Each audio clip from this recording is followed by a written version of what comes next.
मैं हूं आपके साथ कीर्तिमान सिंह। बुलेटिन शुरुआत करते हैं बड़ी खबर के साथ। लखनऊ में राष्ट्रीय हथकरघा दिवस समारोह के दौरान मुख्यमंत्री योगी आदित्यनाथ ने विपक्ष पर तीखा हमला बोला। अपने संबोधन में उन्होंने कहा कि कुछ लोग जीवन भर बच्चे ही बने रहते हैं। बिना किसी का नाम लिए उन्होंने तंज कसते हुए कहा कि बबुआ 12 बजे तक सोते थे, 2 बजे तक तैयार होते थे और शाम 5 बजे जिम जाने का समय हो जाता था। मुख्यमंत्री ने कहा कि राजनीति का उद्देश्य समाज और देश का विकास होना चाहिए, न कि वोट बैंक की राजनीति। उन्होंने हथकरघा क्षेत्र के विकास और बुनकरों के सशक्तिकरण के लिए राज्य सरकार की प्रतिबद्धता भी दोहराई है। क्या कुछ कहा सीएम ने, सुनिए जरा। यह कार्य सत्र के पहले भी हो सकता था, लेकिन भाई भतीजेवाद में पड़ी भी डूबी भी उस समय की सरकारों के पास ये फुर्सत कहां थी। और फुर्सत के लिए समय चाहिए। कुछ लोग जीवन भर उनके साथ जो शब्द जुड़ जाता है उससे पीछा नहीं छोड़ा सकते।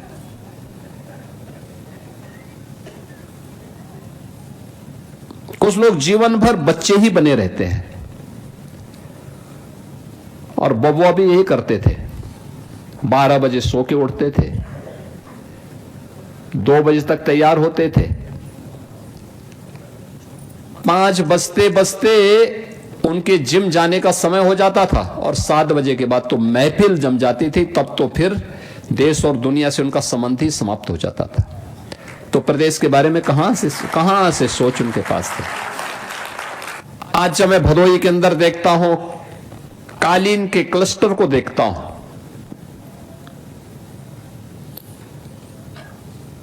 2017 के पहले ये मृत प्राय सा हो गया था। आज मुझे लगता है जब मैं वहां जाता हूं, देखता हूं, अब वो सैकड़ों करोड़ रुपए का एक्सपोर्ट कर रहे हैं कालीन दुनिया के बाजार में। और याद करना, जब देश की नई संसद बनी, आजादी के अमृत महोत्सव के अवसर पर बनी हुई भारत की नई संसद में जब कालीन की बात हुई तो कहीं विदेश से नहीं मंगाया। मोदी जी ने कहा नहीं, भदोही की कालीन लगनी चाहिए। भदोही की कालीन लगी थी।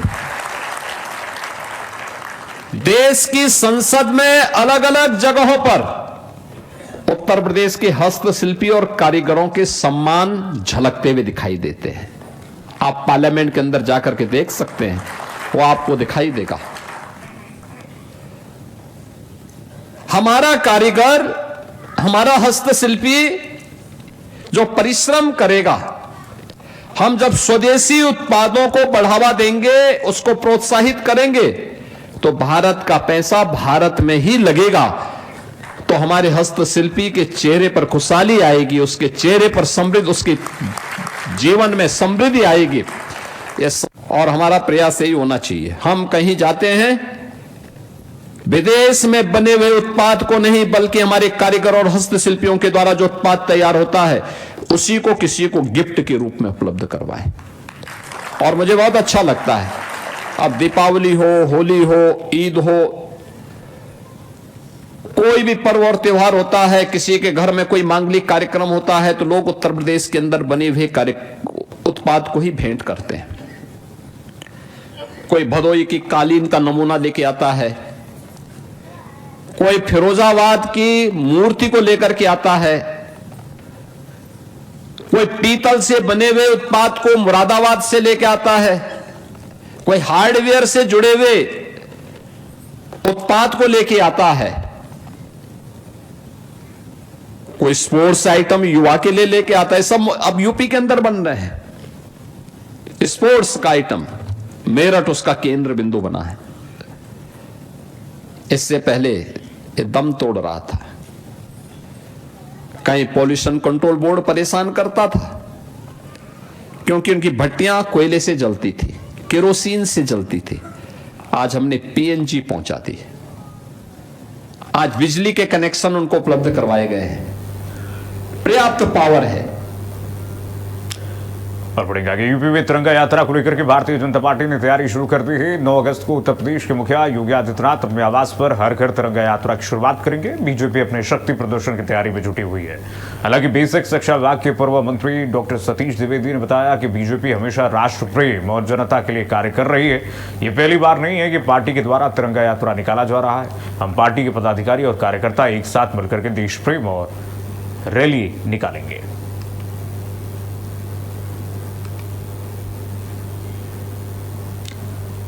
तिरंगा यात्रा को ऐतिहासिक बनाने के लिए भारतीय जनता पार्टी इस वक्त तैयारियां की हुई हैं और उत्तर प्रदेश में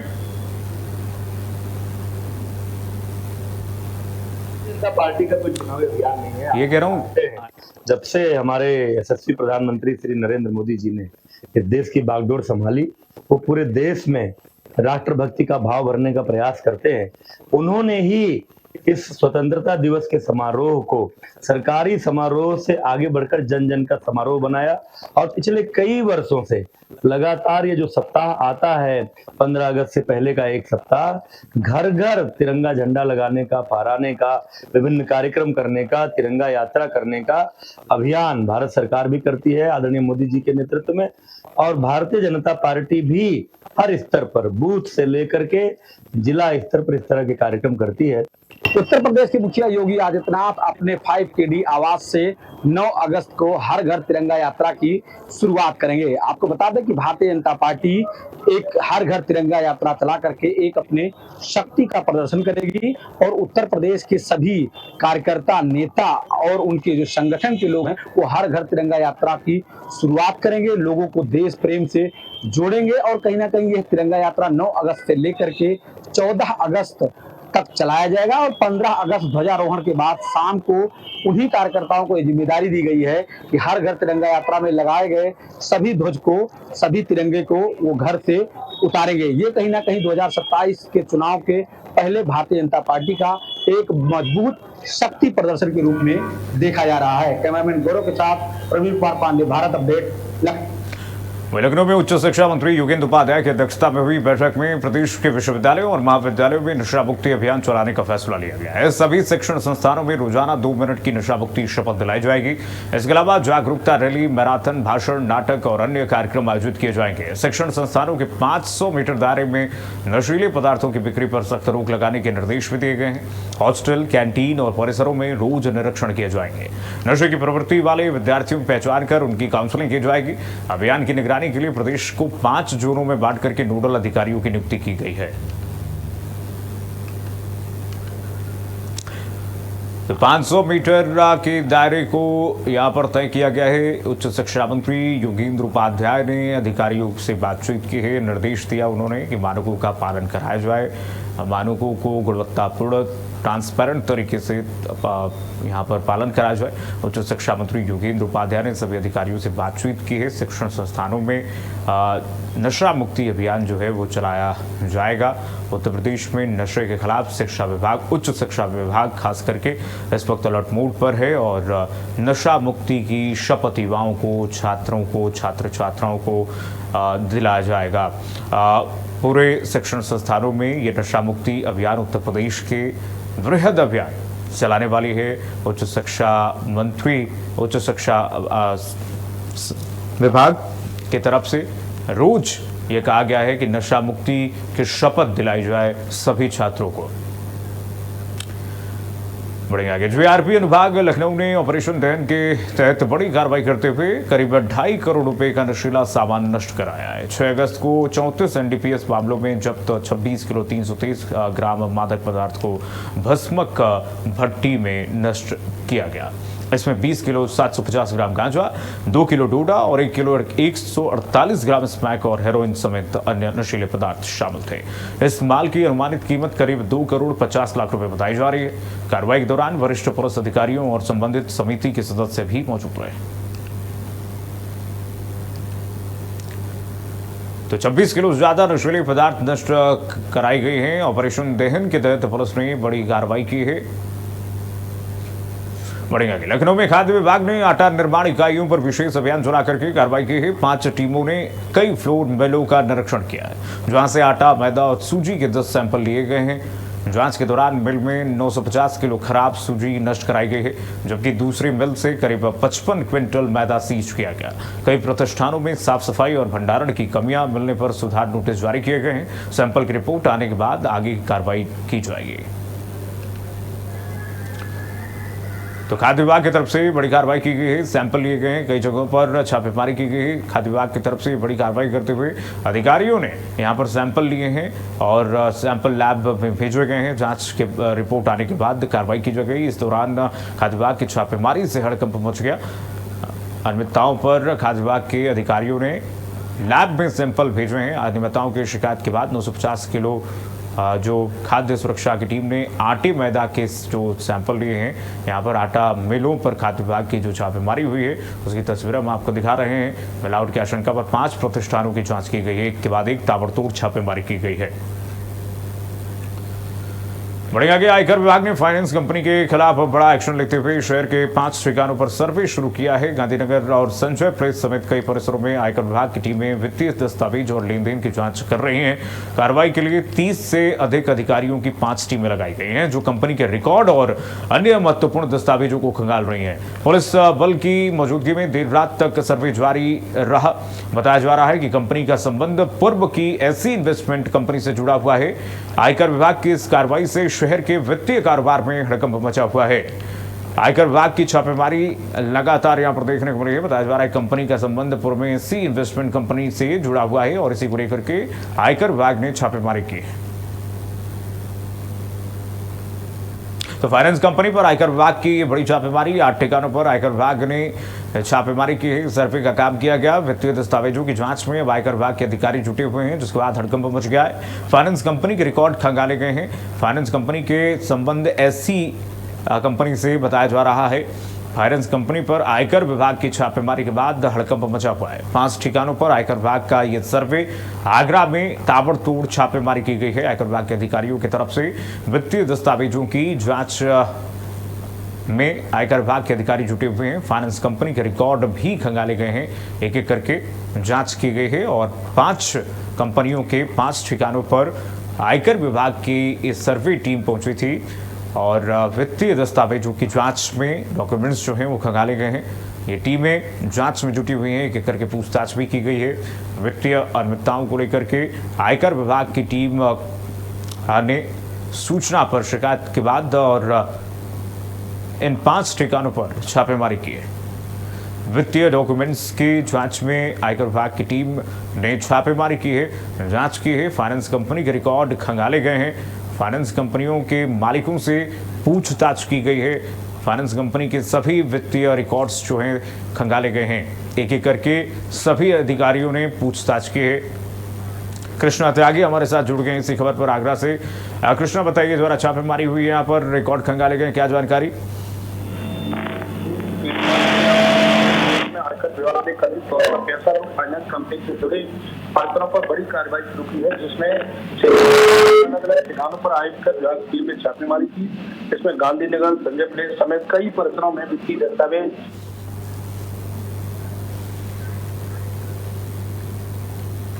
वही जन सुनवाई में आने वाली शिकायतों के निस्तारण में लापरवाही पर जिलाधिकारी अविनाश सिंह ने सख्त कार्रवाई की है। जुलाई महीने में मिली शिकायतों की फीडबैक समीक्षा के बाद खराब प्रदर्शन करने वाले अधिकारियों पर कार्रवाई की गई है। जिलाधिकारी ने 9 अधिकारियों का वेतन रोकने के निर्देश भी दिए हैं, जबकि 26 अधिकारियों से स्पष्टीकरण मांगा गया है। जिलाधिकारी ने सभी अधिकारियों को निर्देश दिए हैं कि जन सुनवाई में मिलने वाली शिकायतों का समय पर और सही तरीके से निस्तारण किया जाए। उन्होंने साफ कहा कि शिकायतों के निस्तारण में लापरवाही मिलने पर आगे भी कार्रवाई की जाएगी।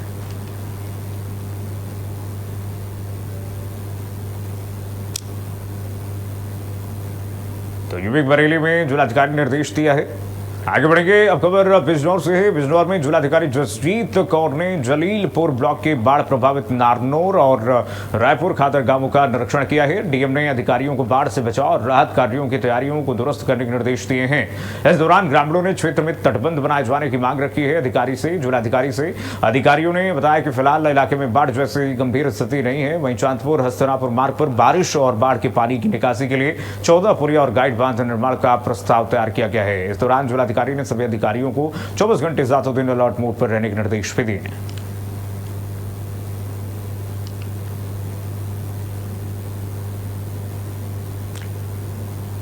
वहीं यूपी के सिद्धार्थनगर के बांसी में पुलिस सूची सर्विलांस और आबकारी विभाग की संयुक्त टीम ने नकली अंग्रेजी शराब बनाने और बेचने वाले गिरोह का पर्दाफाश किया है। पुलिस ने 2 आरोपियों को गिरफ्तार किया है। उनके पास से 32,000 से ज्यादा नकली ढक्कन और 12,000 से ज्यादा बारकोड, 16 बोतल मिश्रित शराब और दूसरे सामान बरामद हुए हैं। पुलिस के मुताबिक आरोपी नकली ढक्कन और बारकोड लगाकर के शराब को असली बता करके बेचते थे।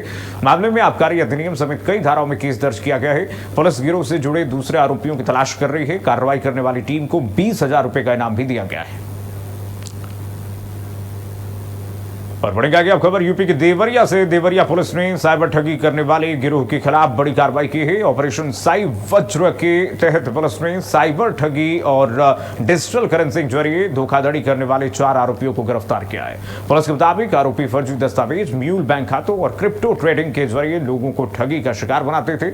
आरोपियों के पास से पीओएस मशीन, फर्जी आधार कार्ड, एटीएम कार्ड, बैंक की मोहर, सिम कार्ड और 52,000 रुपए नकद बरामद किए गए हैं। पुलिस जांच में कई और लोगों की संलिप्तता सामने आई है, जिनकी तलाश जारी है।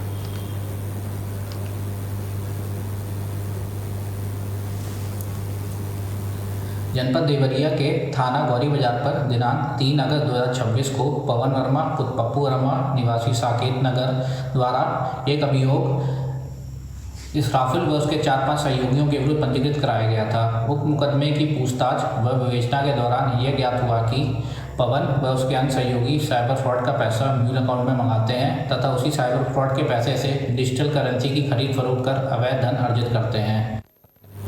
यूपी के अलीगढ़ के मानिक चौक इलाके में पानी की समस्या को लेकर के लोगों का गुस्सा सामने आ गया। लंबे समय से पीने का पानी नहीं मिलने से परेशान स्थानीय लोग महिलाओं के साथ मेयर आवास पहुंच गए और प्रदर्शन किया। लोगों ने जल्द से जल्द पानी की सप्लाई शुरू करने की मांग उठाई है।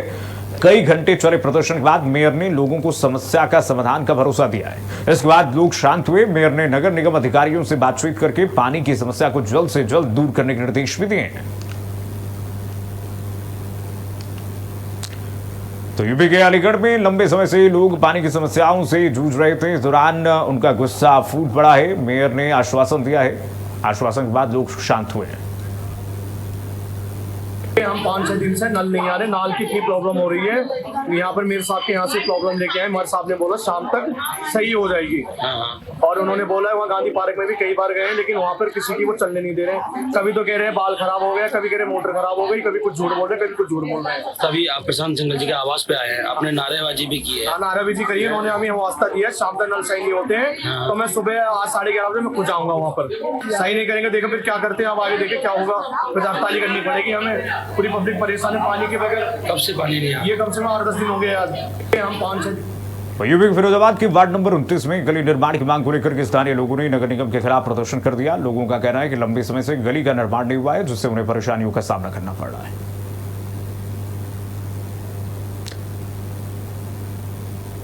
में है और इन लोगों की डिमांड है गलियों को बनवाना, क्योंकि गहराई काफी है, लगभग 6 फीट के आसपास गहराई है और नींव भी भरी हुई नहीं है।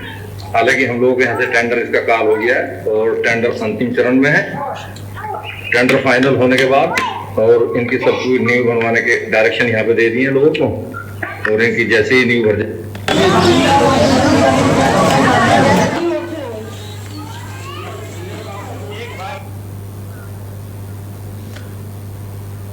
यूपी बरेली में दरगाह आला हजरत के 108वें उर्स को लेकर के जिला प्रशासन और पुलिस पूरी तरह से अलर्ट मोड पर है। डीएम और एसएसपी ने शहर की सुरक्षा व्यवस्था का जायजा लिया है।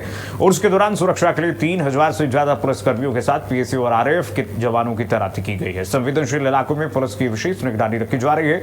ड्रोन कैमरों और जगह जगह लगाए गए सीसीटीवी कैमरों के जरिए नजर रखी जा रही है, जिसकी मॉनिटरिंग पुलिस लाइन स्थित कंट्रोल रूम से की जा रही है।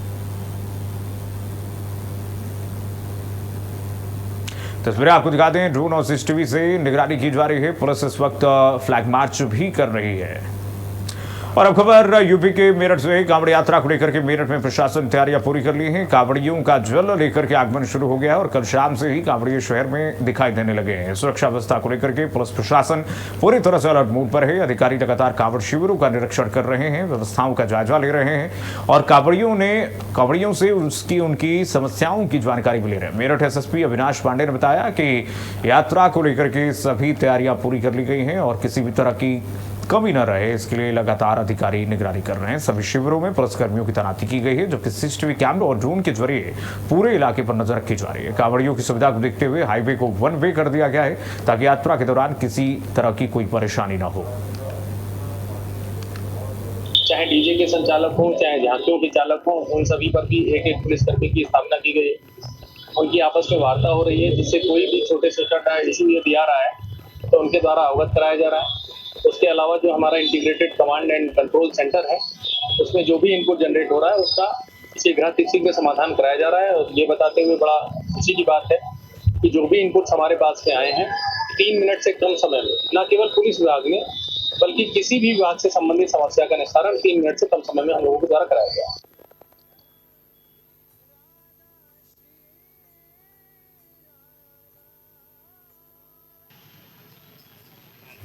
यूपी मैनपुरी में खाद्य विभाग ने बड़ी कार्रवाई करते हुए अवैध रूप से संचालित आटा निर्माण इकाई का भंडाफोड़ किया है। थाना औंछा क्षेत्र के कस्बा ज्योति कुड़िया में मुख्य खाद्य सुरक्षा अधिकारी के नेतृत्व में की गई छापेमार कार्रवाई के दौरान आटे में टैल्कम पाउडर मिलाकर के तैयार किए जाने का मामला सामने आया। टीम ने मौके से आटे का एक सैंपल और 43 बोरी टैल्कम पाउडर में से एक सैंपल जांच के लिए लिया है।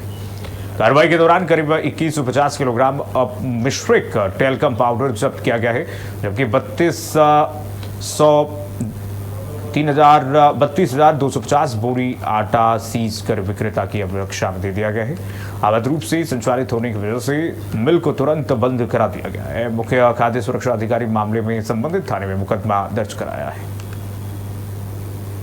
देखिए, आयुक्त खाद्य सुरक्षा औषधि प्रशासन के निर्देशों के अनुपालन के क्रम में और जिलाधिकारी महोदय के निर्देश थे कि मिलावटखोरी पे अंकुश लगाने के लिए कार्रवाई की जाए। उसी में जो हमारी खाद्य सुरक्षा विभाग की टीम थी उसने ज्योति कुड़िया में एक आटा निर्माण इकाई पे कार्रवाई करी, जहां पर अवैध रूप से आटे का निर्माण किया जा रहा था। संचालक के पास कोई लाइसेंस नहीं था उस यूनिट का।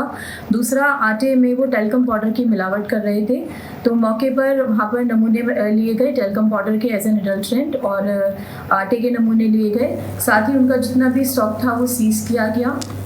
चलिए, मेरठ से बड़ी खबर बता दें। मेरठ में कल मुख्यमंत्री योगी आदित्यनाथ कांवड़ियों पर पुष्प वर्षा करेंगे। कांवड़ यात्रियों पर मुख्यमंत्री योगी आदित्यनाथ पुष्प वर्षा करेंगे हेलीकॉप्टर द्वारा। कांवड़ियों का पुष्प वर्षा से स्वागत करेंगे उत्तर प्रदेश के मुख्यमंत्री योगी आदित्यनाथ। मेरठ के मोदीपुरम में सीएम योगी आदित्यनाथ पुष्प वर्षा कार्यक्रम मौजूद रहेंगे। हेलीकॉप्टर से कांवड़ियों पर पुष्प वर्षा होगी और पूरे विधि विधान के साथ कांवड़ियों के स्वागत की शुरुआत मुख्यमंत्री योगी आदित्यनाथ के कर कमलों द्वारा किया जाएगा।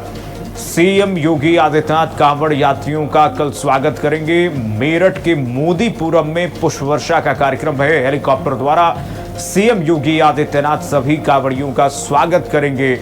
महादेव के जयकारों के साथ सीएम योगी आदित्यनाथ कल इस कार्यक्रम में मौजूद रहेंगे। मेरठ के मोदीपुरम में पुष्प वर्षा करेंगे मुख्यमंत्री योगी आदित्यनाथ। कांवड़ यात्रियों पर फूल बरसाएंगे सीएम योगी।